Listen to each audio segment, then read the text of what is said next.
Boa tarde a todos.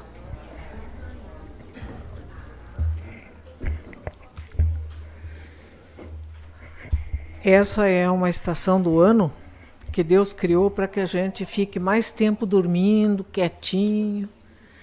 As pessoas se reúnem, tomam seu chazinho, seu café, bebidas quentes.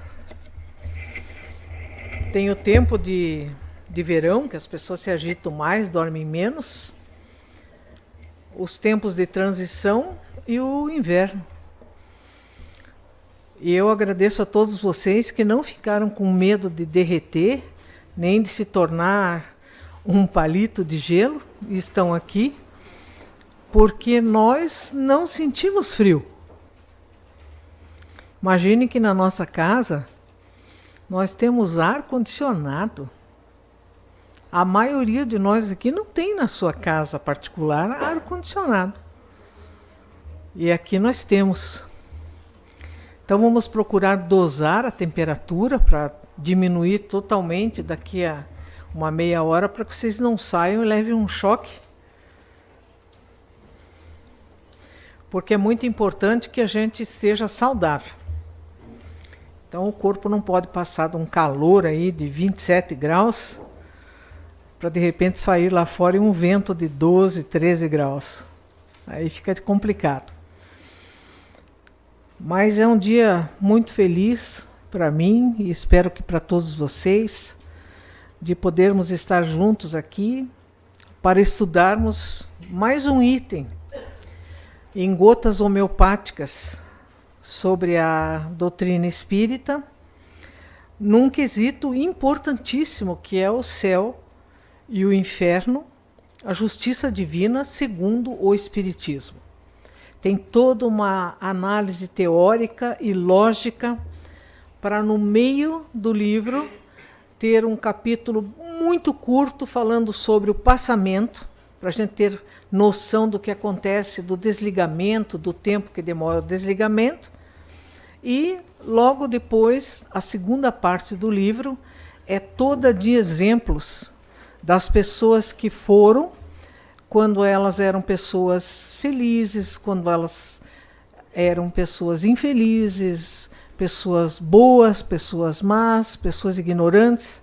Elas deram depoimentos aos espíritos, aos médiuns, na época em que Allan Kardec fazia a coordenação desse livro, dizendo o que elas sentiram e o que elas sentiam logo depois que desencarnaram na sua vida depois da morte. Então é importante que a gente vá estudando gradativamente, porque é uma ideia que nos persegue todos os dias. Por que fazemos todas as coisas que fazemos? Porque todos nós nascemos com o bilhete carimbado. Quando nós viemos para cá, viemos com o bilhete carimbado com o dia da volta. Mas não é dado mais a nós virarmos o bilhete e ver que dia é esse, que horário é esse e de que condução nós vamos, ou nós iremos. Mas todos nós temos esquecido no nosso subconsciente esta possibilidade. E no nosso consciente a certeza absoluta. Mas como nós chegamos aqui e gostamos de ficar, a gente começa a esquecer que tem que voltar. Mas está íncito em cada um de nós. Aproveite os dias, aproveite suas horas, porque você vai voltar. Por isso que a gente pensa assim, quando eu estou tão feliz, passa tão rápido. E quando eu estou infeliz, se arrasta, se arrasta. Do lado de lá, na espiritualidade, no mundo dos espíritos, o tempo é diferente do nosso. Mas também acontece mais ou menos igual no sentido de termos a impressão de que no mal a gente se arrasta durante séculos e no bem passa muito rápido. Até que a gente atinja a condição de espíritos puros, nós vamos ter essas oscilações de sentimentos. Mas vamos começar nossa reunião fazendo a nossa prece pedindo a Jesus, o nosso médico das almas, o nosso mentor e guia, para que nos avive no sentimento de cada um de nós, na nossa consciência, no nosso coração, as realidades que são eternas, que são perenes, e que, tendo reavivadas essas noções, nós tenhamos um condutor excelente da nossa vida, muito rápida aqui na Terra. Que Jesus nos abençoe a todos.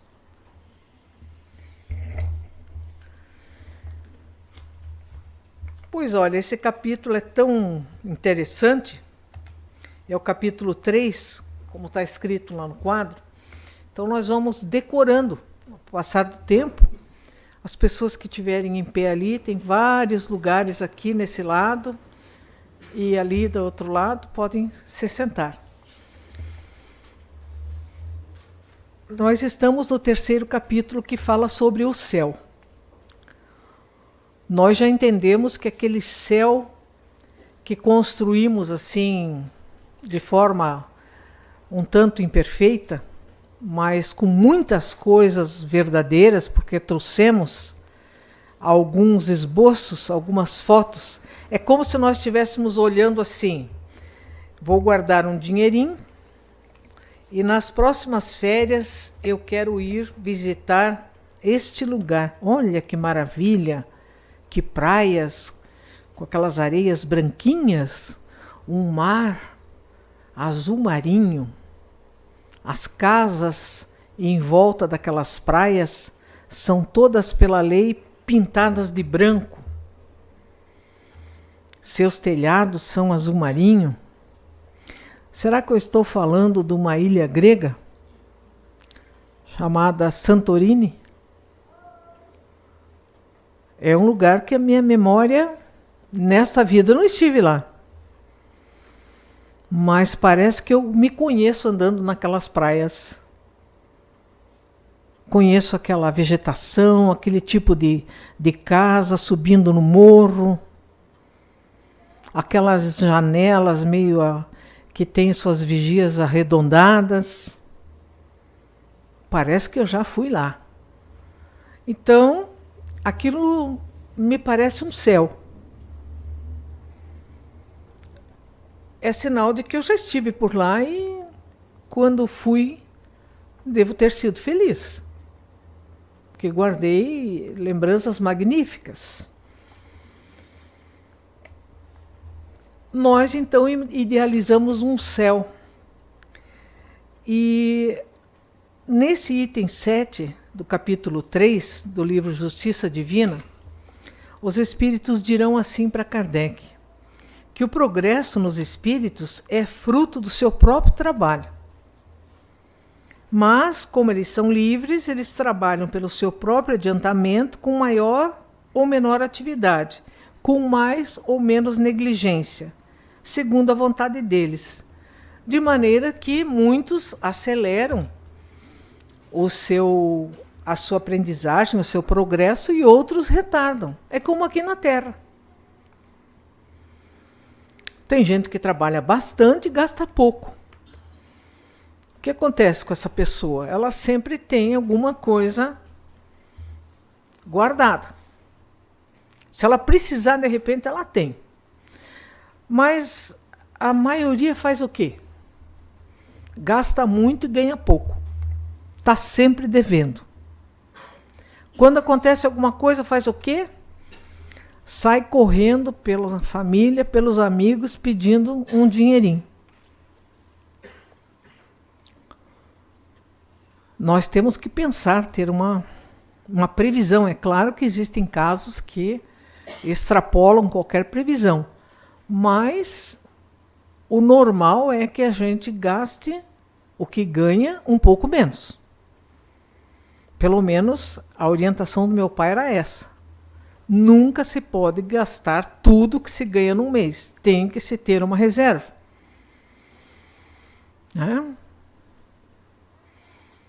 E ele dizia para nós assim, né? Trazia vocês devem conhecer também, um queijo bola, assim, numa lata vermelha. Ele trazia e dizia assim, olha, isso aqui que foi pintado de vermelho, isso que nem dá para se considerar casca, mas já que vocês não querem comer, dá para tirar isso aqui bem fininho. Não vamos fazer como os ignorantes que cortam uma casca bem grossa e jogam fora, depois acaba o dinheiro, acaba o queijo, daí vão buscar as cascas para comer. Então eu escutei muito isso. Hoje em dia já tem uma forma mais ideal de cortar o queijo. Então vamos pensar assim. Muitas vezes me perguntam sobre isso e talvez hoje eu tenha uma resposta mais generalizada para dar a vocês. A gente progride na vida espiritual muito mais do que aqui. Não se fica do lado de lá sem fazer nada. E como aqui mesmo nós aprendemos, a dor é um impulso que nos faz adiantar muito mais rápido do que o amor. Por quê? Porque nós ainda não estamos prontos para o amor. Então, vai, meu filhinho querido, faz isso. Filhinho não vai. Filho, eu já falei 3 vezes e você não foi. Outra lição dos meus pais é que os pais falam uma vez só. Na segunda eles tomam uma atitude. Nossa, lá em casa tomava-se atitude muito rapidamente. Então a gente tinha que fazer as coisas também rapidamente. Não dava muito tempo para ficar pensando, acho que não vou. Porque quando a mãe vinha, né, a gente dizia, não, eu só estou pensando como que eu vou começar a fazer rápido isso. Porque não tinha muita chance de negociação. Não tinha negociação. Era para fazer, era para fazer. Só que do lado de lá, quando nós chegamos na vida espiritual, não nos é imposto nada. Nós podemos ficar 100, 200, 300 anos parados. Às vezes mais. Às vezes você vai conversar com um espírito que ele está completamente perdido. Ele não tem noção de evolução, do avanço da ciência, da tecnologia, de nada. Ele ficou parado num ponto, ele está vendo a sua casa, está toda derruída já, mas ele continua sentado na mesma poltrona, no mesmo lugar, na sua cabeça, ele parou no tempo. E aí você pergunta para ele, mas em que ano nós estamos? E ele diz 1714. Às vezes demanda de um trabalho que você o traga para a realidade do 2017. É um choque. Porque alguns de vocês devem ter lido o livro Retrato de Dorian Gray, quando ele se olha naquele espelho e de repente ele se vê aquela aparência jovem, sedutora que ele tinha, vai se diluindo completamente na frente do espelho e lá aparece um homem velho, horrível. Às vezes o que acontece é isso. A gente se retarda tanto, tanto, tanto, mas não eternamente. Tem um limite. Até que alguém chega e diz, vou mostrar você como você é. E aí cai a torre, cai o cetro, né? Tem até uma música popular brasileira que fala sobre tudo isso que vai caindo, né? Dos reis, a música do Ivan Lins. Acontece isso conosco. Vai caindo todas as bobagens que criamos através de nós próprios. Aquele nariz empinado, olha, nem nariz a gente não tem mais. Imagina se vai empinar um ossinho de nada que tem no nariz, uma cartilagenzinha aqui. Fica ridículo. Aí a gente se vê totalmente despojado, é como se um vento, uma aragem mais forte batesse naquilo parado no espaço e o nosso castelo fosse pelos ares, como tudo o que é material vai voltar à matéria. Muitas vezes a gente vê alguém perguntando o que vai fazer com as cinzas da cremação. Espírita não deve se incomodar com cinza de cremação, não. Porque lá no Velho Testamento já diz assim, homem, lá no livro Gênesis, tu és pó, e ao pó retornarás. O que é material volta para a terra. Jogue na terra, jogue no mar, jogue em qualquer lugar. Agora, ficar guardando o que sobrou da cremação numa caixinha, é a mesma coisa que botar o caixão embaixo da cama. Para que isso? Será que nós pensamos que a pessoa que nós amamos está naquela cinza ali? Naqueles cristalzinhos? Não está. Impossível que esteja. Vocês já pensaram nós estarmos sentados numa cadeira ou num banquinho que nós tivemos na nossa casa, lá por volta de 1100? Não sei se esse banquinho resistiria ao nosso peso atual. É uma bobagem. E eu ia ficar parada, sentada em cima, assim, porque aquelas pessoas que me amaram também já foram embora. Reencarnaram em outros países, em outros planetas. E eu sentar naquele banquinho? É assim que nós mentalizamos que o espírito que deixou a carne vai ficar ali? Não vai.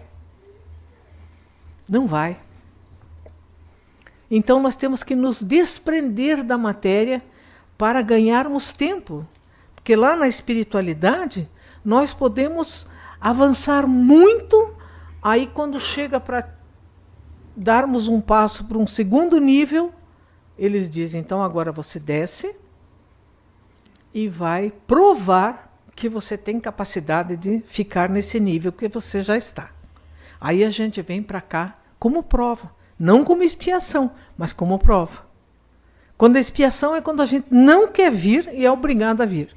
Aí passa o dia inteiro reclamando, a vida inteira, o pai não é bom, a vida não é boa, o país não é bom, o governo é ruim, as instituições estão falidas, o casamento não devia mais existir, os filhos, meu Deus do céu, reclama, reclama, reclama. Aí termina, né? Todo mundo vai embora, nós vamos embora, e de repente a gente tem que voltar e refazer, porque a gente reclamou tanto que não foi feito nada, além de reclamar, nada. Levamos bomba em todas as matérias. Aí chegamos do lado de lá, eles dizem, bom, agora você tem que voltar e começar as mesmas matérias que você não fez, porque você só se preocupou em reclamar, e você tem que encontrar alguém, agora uma família, para te receber. Daí a gente volta para os mesmos, porque a gente não vê mais ninguém no horizonte, vê só aqueles que a gente conhece. Aí eles dizem, eu... Nem pensar, eu evoluí, meu filho. Não estou mais precisando de uma mala sem alça que nem você. Não, eu, teu irmão, eu, tua mulher, eu, teu marido, não. Eu estou em outra. Eu não preciso mais sofrer. Eu consegui superar você sem reclamar. Nossa, mas eu pensei que você fazia isso porque você me amava. Não, eu aturava, é diferente. A gente só ama coisa boa. As que não são boas a gente tem que aturar, então a gente atura. Aí a gente fica desesperado porque não tem ninguém para querer receber a gente como filho. Filho rebelde, problemático. Quem que vai querer? Quem que vai querer? A gente diz, não, eu vou nascer e vou ser uma pessoa que vai fazer o bem numa região bem afastada, onde não tenha ninguém que queira ir. Mas eu não quero parentela perto de mim. Eu quero ser, assim, uma pessoa dedicada a todos, e especialmente a ninguém. Muitos são assim, são os missionários. Por que será que eles nascem sem o problema da família? Porque eles preferem a humanidade de família do que um núcleo que infernizou 70, 80 anos de vida que tiveram. Então, como Jesus disse, a cada um segundo suas obras, nós sabemos lá que necessitamos de coisas, necessitamos ter alguma coisa para a gente poder progredir, falta-nos obra. Então a gente volta para cá e sabe que a suprema felicidade só é partilhada pelos espíritos perfeitos ou espíritos puros. Mas muitas vezes aqui na Terra, o que a gente vê? Uma pessoa muito inteligente, mas moralmente atrasada. Ela é muito inteligente, ela é doutora nisso ou naquilo, mas de repente ela se trai e vai falar sobre alguma coisa séria e usa palavras chulas. De repente ela vai criticar alguma coisa e ela critica como se fosse o dono das leis, como se fosse Deus. Ela se acha no direito de ter todas as razões, a verdade é sempre sua e os outros sempre estão do lado errado. E às vezes nós notamos pessoas muito, mas muito moralizadas, mas elas são ignorantes. Elas ainda não conseguiram ter condições, mas vai chegar um ponto em que a inteligência e a moralidade vão caminhar juntas. E só aí nós vamos poder nos aproximar de sermos um espírito puro. Mas eu quero ser um espírito puro. E eu tenho certeza que vocês todos também querem. Porque um espírito puro, ele não sofre por qualquer coisinha, ele está acima. Ele fica feliz com a alegria dos outros, ele fica triste com a tristeza dos outros, mas ele não se deixa tomar por aquilo que não é dele. Ele está acima daquilo. Então ele tem uma caminhada sublime. Eu tenho certeza que eu quero e todo mundo aqui quer. Mas para a gente chegar lá, o que a gente faz?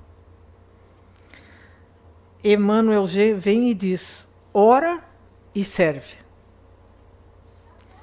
E eu conversava com um amigo, descrevendo e conversando, trocando uma ideia com ele, dizendo que oração é uma conversa íntima com Deus. Mas como Deus é extremamente, ele tem muitas coisas a fazer, ele não tem tempo de ficar num grande papo com a gente. As coisas com ele são de pensamento ultra rápido.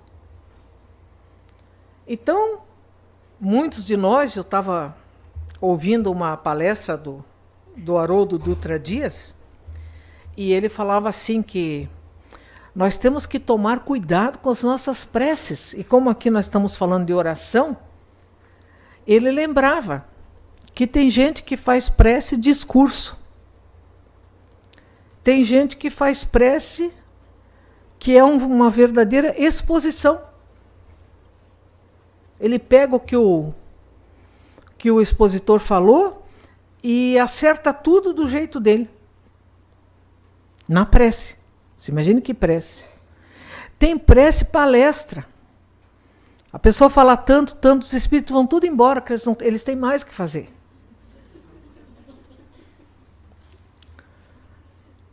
Então, nós temos que tomar cuidado. Tem preces, então, que eu não me canso de lembrar aos amigos, que a gente cuide muito de não ter a burrice misturada com a arrogância de lembrar a Deus o que nós não esquecemos. Daí na prece eu chego, fecho os olhos e imediatamente faço uma cara de profundo sofrimento, mas é só a cara. Porque já a seguir, se vocês escutarem o que eu vou dizer, você diz: ai, meu Deus do céu, eu só fico porque eu tenho educação, porque senão eu já tinha ido embora. E eu começo a lembrar de Deus: Senhor, estamos no inverno, o Senhor não esqueça dos pobres. Eu tenho vontade de chorar quando escuto isso. Eu entro num estado de interiorização tão grande que eu tenho medo de pegar no sono. Senhor, não esqueça dos que estão passando fome. Não esqueça dos que estão sem uma coberta, sem uma casa. Vocês acham que Deus esquece de alguém? Você está lembrando Deus o que Ele tem que fazer. Mas Ele devolve a questão para nós. E você está fazendo o que pelo teu próximo? Não é para você me amar acima de todas as coisas e ao próximo como a si mesmo? O que você está fazendo? Se tem 10 cobertores que você não usa em casa, por que você não deu? Ah, mas e se um dia vier visita em casa e chegar de repente 10 pessoas, daí eu não vou ter. Quando foi que você recebeu 10 pessoas em sua casa? Até hoje não, né? Mas eu sou nova ainda, né? Eu tenho quase 70, pode ser que até os 100, né? Chegue alguém. Então são coisas ridículas. Não fica falando aquele coitado que não tem o que comer. Faça uma janta quentinha, faça uma sopa, faça um arroz com uma carninha e vá levar.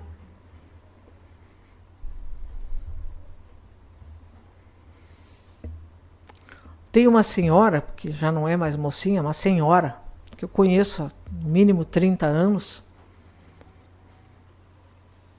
E antes dela ir no trabalho, que é um trabalho pesado, ela pega aquela sacola cheia de vidros, de esmalte e tudo aquilo, e carrega e anda muito a pé, porque não tem dinheiro para pagar ônibus.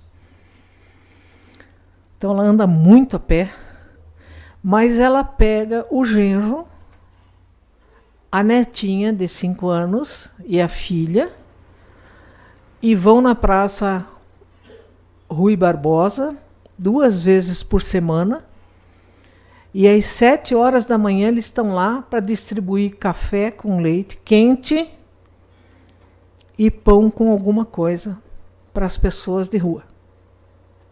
E ela é uma manicure.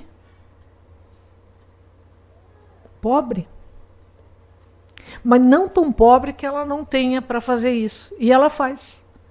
Duvido que quando ela chegar em casa morta de cansada e conseguir dormir umas 4, 5 horas por noite, ela fique lembrando Deus do que Ele tem que fazer. Porque eu acho que ela deve pedir assim, Senhor, me dê forças para eu conseguir fazer isso. Que ela está lá. 7 horas da manhã, pode cair geada. Eles estão distribuindo café na Praça Rui Barbosa. E pão. Então isso é uma prece. Tratar as pessoas com amor e respeito é outra prece. Ajudar as pessoas que precisam é outra prece. As preces espíritas são ação.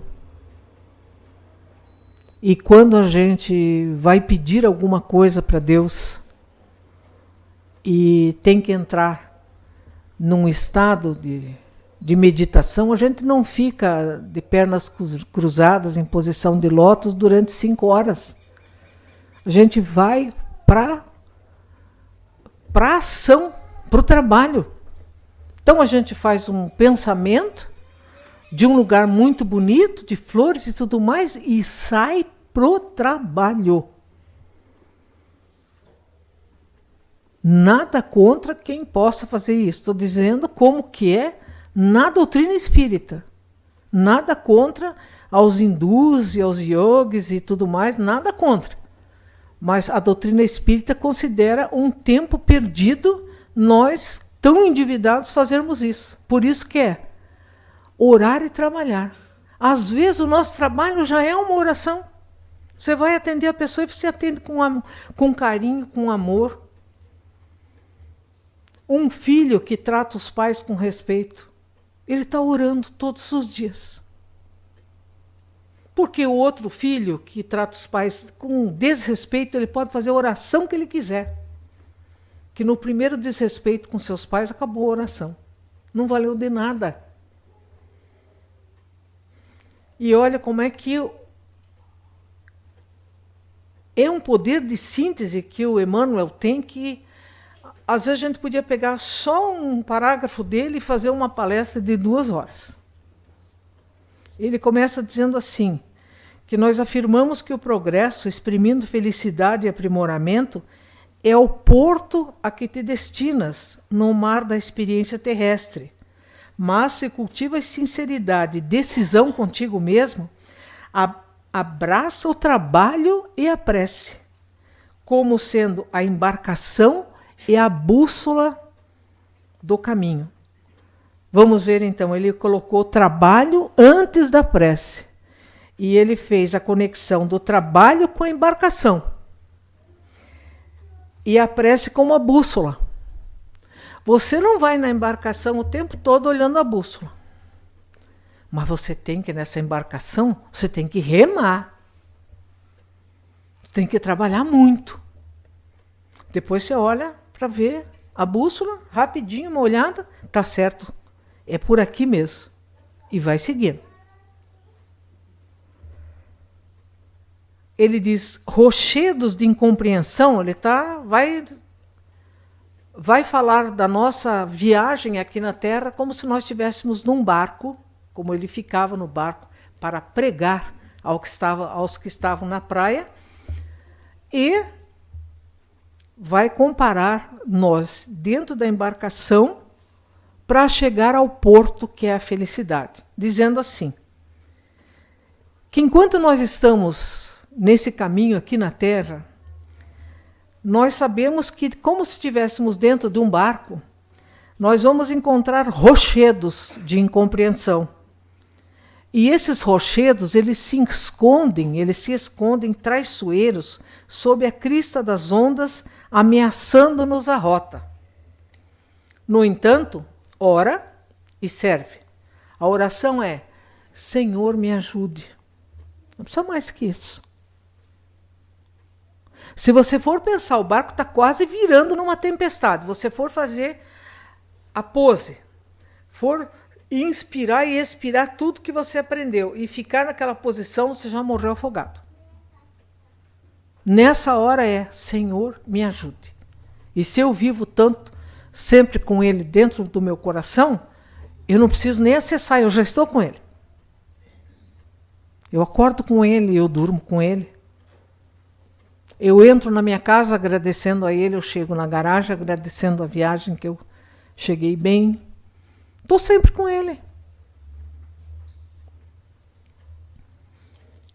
No entanto, ele diz, ora e serve, porque a prece ilumina, mas o trabalho liberta. Nós dependemos sempre do trabalho. No nosso barquinho, singrando o mar, monstros do precipício surgem à tona, inclinando-te à perturbação e ao sossobro. Contudo, ora e serve.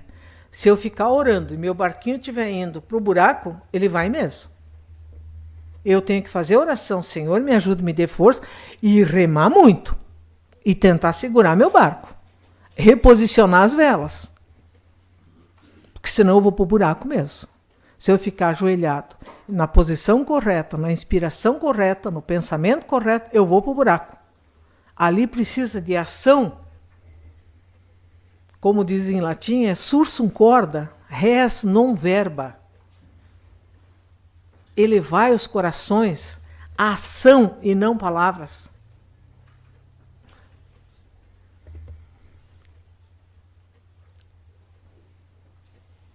Tempestades de aflição aparecem de chofre, vergastando teu refúgio. Entretanto, ora e serve. A prece reanima, mas o trabalho restaura. Companheiros queridos que te suavizavam as agruras da marcha, desembarcam nas ilhas de enganoso descanso, deixando-te as mãos sob multiplicados encargos. E eu lembro quando comecei na doutrina espírita,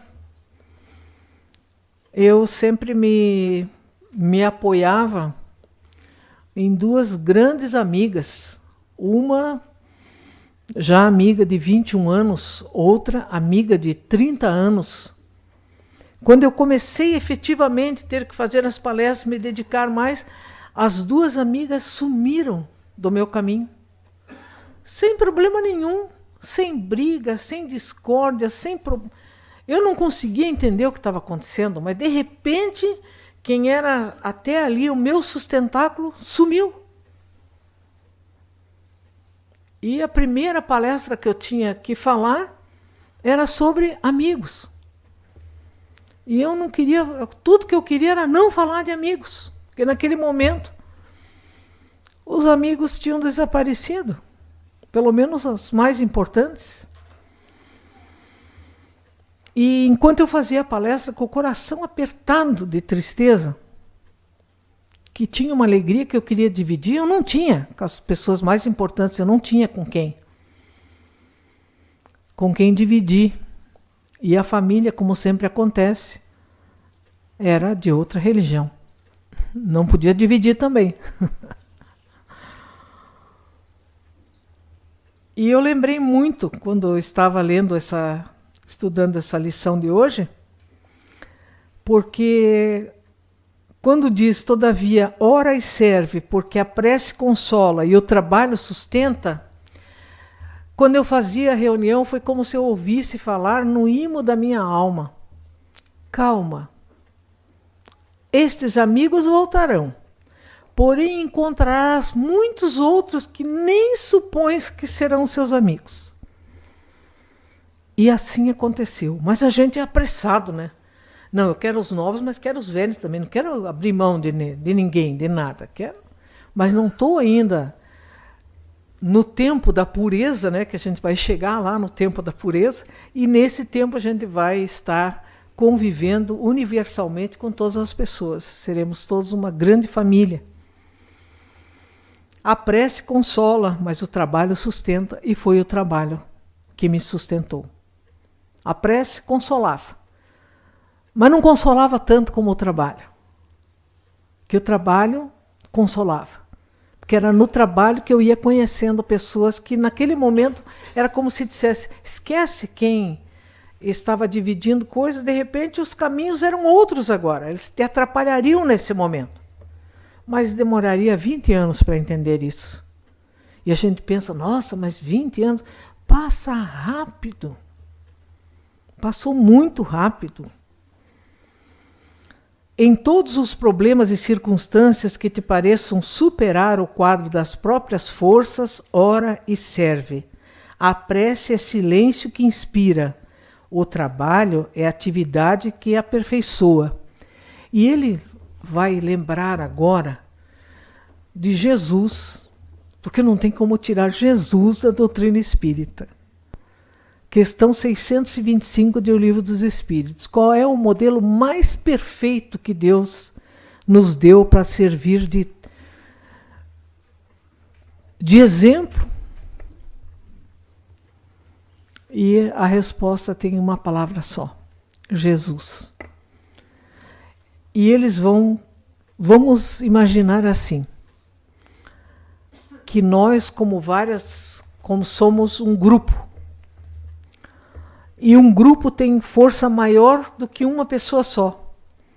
Nós vamos fazer esse movimento hoje. Nós vamos mentalizar que nesse momento nós estamos já no nível, no estágio de pensarmos, isso vai acontecer conosco aqui e agora, e isso realmente acontecerá. Nós somos aqui 100 vontades, no mínimo. 100 vontades são muito maiores do que uma vontade. Então vamos ver. O viajor mais importante da Terra também passou pelo oceano do suor e das lágrimas, orando e servindo. Tão escabrosa lhe foi a peregrinação entre os homens que não sobrou amigo algum para compartilhar espontaneamente os júbilos da chegada pelo escaler em forma de cruz. Escaler é um barquinho sem cobertura. Tão alto, porém, acendeu a flama da prece, que pôde compreender e desculpar os próprios algozes, e tão devotadamente se consagrou ao trabalho que conseguiu vencer os abismos da morte e voltar aos braços dos amigos vacilantes, como a repetir-lhes em regozijo e vitória. Imaginemos nós, que Jesus entra por essa porta, fica de frente para todos nós aqui, e entendendo que nós já estamos melhores, muito melhores do que há 2000 anos atrás, ele diz para nós: tende bom ânimo, eu estou aqui. Aqueles que puderem sentir, sintam. Aqueles que puderem ver, vejam. Mas, sobretudo, nós que tanto necessitamos dele, tenhamos certeza de que, fazendo exatamente como ele nos disse, que quando 2 ou mais falassem em seu nome, ele estaria aqui, nós podemos dizer com tranquilidade que ele está aqui. Que essa presença, que vai provocar sensações as mais diversas, e talvez alguns não provoque sensação, apenas uma descrença. Mas que aqueles de nós que puderem ter uma sensação, sintam dessa forma, que Jesus entra, olha para todos nós e diz: tende bom ânimo, eu estou aqui. E aqui, que ele esteja entre nós, quando nós vamos passar aos passes, pedindo a todos vocês que saibam receber a bênção que vem do alto, que vai passar através do médium que estiver à sua frente, lhe deixando com uma energia mais poderosa, mais ampla, mais abrangente, e que quando nós sairmos desta casa,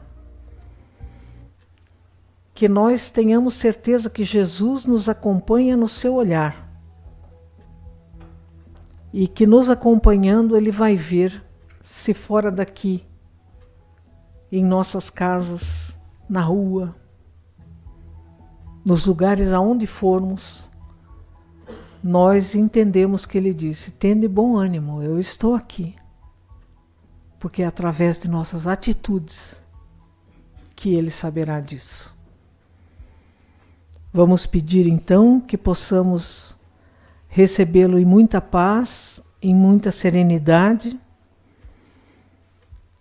e que ao se aproximar o médium de nós, fazendo como antigamente ele nos ensinou, colocando as mãos sobre nossas cabeças, que a gente sinta em nosso corpo combalido, muitas vezes dolorido, adoentado, todas as vibrações de amor e de paz com que ele nos vai fortalecer,